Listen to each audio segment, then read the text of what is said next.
सातवां शब्द गौरी जी कहती है, हे नाथ, आप के लिए मैं पत्नी बनने के लिए खड़ी हूँ। तो आप पत्नी धर्म निभाएंगे? पत्नी धर्म, मैं पतिव्रत धर्म को निभाऊंगी। ऐसा नहीं कि कल किसी और के साथ भी पत्नी व्रत धर्म कर अपना ले। भोलेनाथ कहने लगे, ठीक है, तो यह चर्चा हमारी आज की नहीं है। इस भूमंडल पर जब कोई विवाह संस्कार हुआ था तो ऋषि मुनियों के समक्ष हुआ था।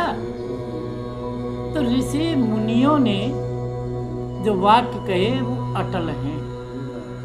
अब कोई विश्वास न गए तो भैया रे परीक्षा कर ले, सब आ जाएगा सामने। और कलह खड़ी होती है यही जब इन शब्दों का पालन नहीं करते, उसी घर में कलह का रूप धारण हो जाता है। तो ये हमारे कन्या पक्ष की बात थी। तो हम यही कहेंगे, हमारे गुरुजी का एक वाक्य है,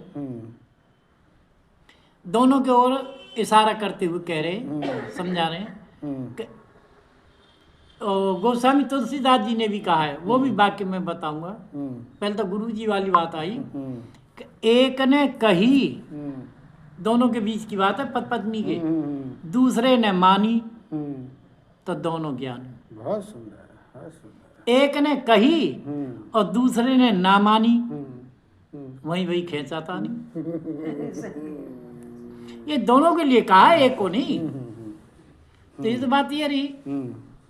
तब बात ये आती है कि वास्तव में गोस्वामी जी ने कहा है कि जहाँ सुमत तहाँ संपत्ति नाना, जहाँ कुमत तहाँ विपत्ति निधाना। कुमत कहते हैं कि एक दूसरे की बात को भंग करें, माने नहीं।